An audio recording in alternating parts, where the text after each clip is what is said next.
So every hive has different situations, and everybody always says, put it on an entrance reducer. And they all come with this. You've seen this before, right? Well, you know, you put these in. It's like, okay, I just want the little opening. Ah, it's a little tiny opening. Okay, that's winter, maybe that's cool, but you know, and then you need the bigger opening. And then, so you put this in like this. It's like, well, but wait a minute, that's really not enough. And so I really want more. It's like, okay, so then I went, okay, I want more. Hey, I'm just gonna take one. I snapped it off and I put it in, and then I'm able to go, okay, I got all that room there. It's like, but well, you know, maybe I don't want it. It's like, so I went, you know what? I've got a 3D printer. Let's make some entrance reducers. So that's what I did. So I gotta have a shout out to my son who, I don't know, it's probably 5 or 6 years ago at this point, said, Dad, I bought you a kind of different Christmas present. And he unboxed it. It's like, I'm like looking at it going, what the? It's like, oh my God, it's a 3D printer. I thought, whew, that's gonna be complex. You know what? It's not. And if you don't have a 3D printer, that's cool. But you know, this is a pretty cool thing because you think it, you build it. And that's the cool thing about 3D printers. You think it, you build it. So I was thinking to myself, it's like, you know, this just doesn't do what I want. So I want to build something like custom entrance reducers. So I came up with a bunch of different designs that I can use, and I interchange, and I use them on my hives because every hive seems to have a little bit different need. So I print these things in all sorts of different ways. I'm using an Ender 3 Pro. If you have a 3D printer, I will put links to these files in the description. They're all interchangeable. So I made these, and they are mouse guards. And so you've got a mouse guard for winter, and I'm gonna cut to a video here and show you how the bees go in and out of the mouse guard. Although I accidentally figured out on one of my hives I've left one in when I shouldn't have this year, but these bees are doing just fine. See this in the video here? And then, you know, if you need it for the whole winter, this is what I use. This is my configuration on all my hives through the winter is this configuration. And I put them on all. What it basically does also is once I put them on, if you haven't noticed, if you leave, I've got some hives that will actually create mouse guards out of propolis. So I'm saving them the hassle of doing that. But again, they're just interchangeable. Think about what you need, put it in. I just want a 3 cent, I put a 3 in.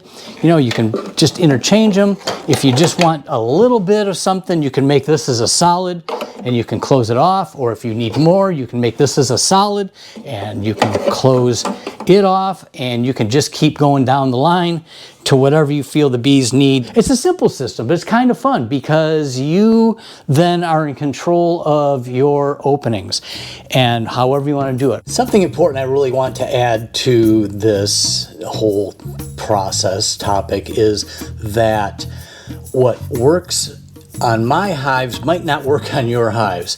I have multiple versions of this, mostly different widths to help fit within my hives because there's a lot of variances because we're working with wood. We're not working with something that's a solid. I did all these in Tinkercad. Our media editor and page editor extraordinaire, Evan, my son, is going to do a short tutorial on Tinkercad.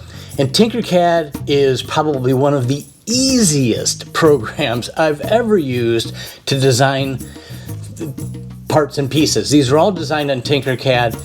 If I can do it, you can do it. Then you say, oh, I don't have a 3D printer. There are availabilities for 3D printers all over the country. Check your local library. I just looked at the American Library Association says there are 428 libraries right now that list that they have 3D printers available. I know I found 3 right here in my general area, and I'm in the St. Louis area, and every public library in St. Louis has got one. So you can print, even if you don't have a printer, you can design. It's really easy to do. Evan's got a short tutorial, and you'll be shocked how easy and fun it is to make your own bee products, and especially these entrance reducers. Hi, my name is Evan, and I'm going to show you how to modify and create your own entrance reducers using a free program called Tinkercad. This is not going to be a full tutorial, and I'm going to move very quickly, so feel free to slow down the video or pause when you need to. So let's dive right in. Using one of the links in the description, it'll open up that specific entrance reducer on a work plane. Let's dive into some of the specifics for Tinkercad first. You'll see there's a grid on the work plane. If I zoom in using my middle scroll wheel, I can see there are 10 slots. This is going to be your snap grid. You can go ahead and adjust that using the snap grid adjustment here. I can make it snap to every 1 millimeter, meaning if I have an object and I drag it, it'll snap to every single millimeter. If I were to change it to 5 millimeters, it'll snap at every 5 millimeter mark. I'm using millimeters here, but if you need to, you can also adjust the settings right above that and change it to inches. Since most 3D printers use millimeters, I'm going to use millimeters here.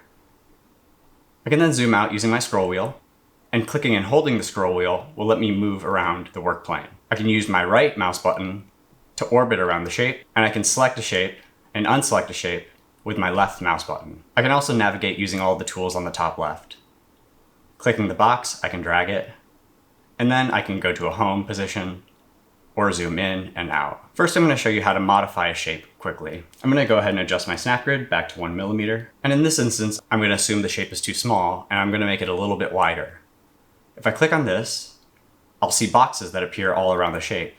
If you hover over a box, it'll show you the dimensions. This is 18 millimeters deep, 151.75 wide, and then if I click on the top box, I can see it's 25.2 millimeters high. If I want to make this shape a little bit wider, I can select this black box here and drag it out. If I want to make it a specific width, I can select the box here and change it to something like 175. If I need to make it a little bit smaller, I can drag that box again and drag it in so that it is shorter. For other pieces though, like ones with holes like this, if you were to drag the shape, it'll actually stretch the hole as well. I'll hit Command-Z or Control-Z on a PC to undo that. You can also use the undo buttons on the top left. Instead of dragging the shape out to resize it, I'm actually going to modify the shape itself. And this is where we get into some of the editing for Tinkercad. Tinkercad is shape-based. So this is many shapes that are combined to create one model. With the model selected, I can actually ungroup the shapes using the ungroup button on the top right. Selecting that will actually show me all the shapes that make up this specific model. Right here I can see there's a top rectangle that goes all the way across the top. There's this large rectangle and then a floor rectangle. These transparent looking boxes are actually called holes. And you can tell when you select them, it says hole on the top right. Holes are meant to intersect shapes so that when I merge all the shapes by clicking and dragging and selecting all of them with a box, and I can group them. And that'll make the holes invisible and make them holes on the final model. So to adjust this shape, I'm going to first select it, ungroup all of the objects, and then I'm going to come over here. And in this instance, let's say I need to shorten the shape. I'll select the big box, and holding Shift, I'll select the top box and the bottom box. This means the 3 boxes are actually selected. The holes are not selected right now. Then, like the previous example, I can click and drag using this to lengthen it. This is not changing the shape of the holes, and then when I'm done, I can select everything by clicking and dragging, and then I can group them. Say, for example, though, this was a little bit too high, you could change the height. So I can change the height here of that individual box, and once I'm done, I can select all of the objects and then group them. This is pretty simple with square shapes, but let's look at another example. And for this example, I'm actually going to show you how to create your own entrance reducer using the shapes that are available inside Tinkercad. First, I'm going to move this shape a little bit out of the way, and then I'm going to ungroup everything so I can see what makes up this model. I can see it has 5 cylinders. The cylinders are 9.72 wide, 33 millimeters deep, and it is 15 millimeters high. I can also see that the cylinders go halfway through the work plane. The other pieces are the floor piece, which is 8 millimeters deep and 186.7 millimeters wide. The height is going to be 2 millimeters. Next, the large box is going to be 10 millimeters deep, 186.7 wide like the previous one, and then it is going to be 19.2 millimeters high. And then this top box is 6.05 millimeters high, 2 millimeters deep, and the same width as the others. So we'll start using a box. If you don't have this basic shapes panel, make sure to select the arrow on the right and it'll appear. We can bring the box into the work plane by just dragging and dropping it there. And then let's reshape it using these dimensions. I know it's 10 deep and 186.7 wide. First, I'm going to make this 186.7 wide, and then I'm going to drag it into the middle of the work plane. Then I'm going to go ahead and make it 10 millimeters deep. Next, I also need to make sure that the height is correct, so I'll set it at 19.2 by selecting the top box and changing that to 19.2. Next, I'll work on the floor piece right here, which is 8 deep, the same width, and then the height is 2 millimeters. So grabbing another box, I can go ahead and make it 8 deep, 2 millimeters high, and a width of 186.7. I'll go ahead and drag it into the middle of the work plane and set it right next to the shape that I previously made. This is a good reason to use that snap grid so I can actually make sure that these pieces are right next to each other. If they're spaced out separately, they won't group together and create a final model. I'll go ahead and drag them and then make sure that everything is on the snap grid. For the final rectangle, it's going to be 2 millimeters deep, 186.7 wide, and it's going to be 6.05 high. I'll grab another box and place it on the work plane. I'll select the corner and make it 2 millimeters deep, 186.7 wide. I'll go ahead and drag it to the middle of the work plane so I can see everything. And then I'll select the height and make it 6.05. Now that I have that shape, I want to actually make sure that it's on top of this original box. So first, let me note the height of this box is 19.2 millimeters high. So now what I need to do is actually lift this box 19.2. Using the arrow above the shape, I can drag it up. As I drag it up, you'll see it's 15 from the floor, and I've actually moved it 15 millimeters. If I were to unselect the shape and then select it again and move it, you'll see I've moved it up 1 millimeter, and now it's 16 millimeters from the floor. I know that I need this to be 19.2 above the work plane, so I'll go ahead and make sure that it is 19.2 above the work plane. Next, I need to make sure that I can drag this over on top of the shape, but you'll notice I didn't align these. I could use the snap grid, but instead I'm going to show you how to use the align tool. The align tool is used when you're actually selecting multiple shapes at once. So for this example, I'm going to go ahead and select the top shape and the bottom shape by holding Shift. Next, I'm going to go up to the align tool and select that, and it'll show me dots that will show me how I can align the objects.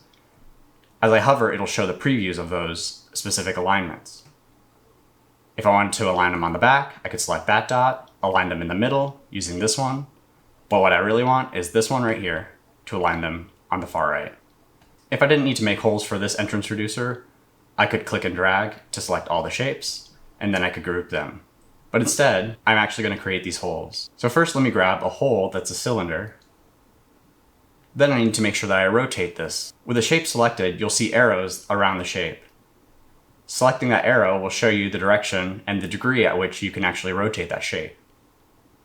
So I'm going to go ahead and select this top arrow and rotate it 90 degrees. Now we'll look at the actual dimensions. This is 33 deep, which is negligible because we just needed to intersect the model. So I'll go ahead and make that 33. We see it's 9.72 wide, so I'll go ahead and select the shape again and make it 9.72 wide. And then it's 15 millimeters high. I can select the height box and then change that to 15. I know that I'm going to need 4 more, so I'll make sure the shape is selected. I'll hit Command-C on a Mac or Control-C on a PC, and then I'll select away from the shape, and I'll hit Command-V on a Mac to paste it, or Control-V on a PC. I can hit Control-V 3 more times to create 3 more holes. Next, I'm going to align these. To make things simple, I'll go ahead and just align these so that the left edge is at every 15 millimeters. That distributes the cylinders pretty well. Next, I'm going to use my align tool. I'm going to select all of the holes, clicking and dragging, and then I'm going to select the align tool and align them to one edge. Next, I can select them all again, and I can move them back to intersect the shape. Holding Shift makes sure that they move in a straight line. The last piece is I know that these cylinders need to be halfway through my work plane. Since they're 15 millimeters high, I'll go ahead and take the top arrow and I'll move it down, and I'll change the height to -7.5. If I look down, I can see they're halfway through the work plane, and I can see that they intersect the model. I can then select everything and then group them to create the final model. We'll use this model to print an example. I'll select the previous one and delete it. And then I can go to export on the top right. I can export an STL file and then import that into a slicer. Or you can bring this to a place that has a 3D printer and they can help you out. Inside my slicer, I can go ahead and drag the model. And this type of model prints well at a 2mm layer height. I can go ahead and slice the plate, and I can see this will take maybe 30 minutes, and it'll only cost about 50 cents. I can preview the model printing. And when I'm ready, I can go ahead and print the plate.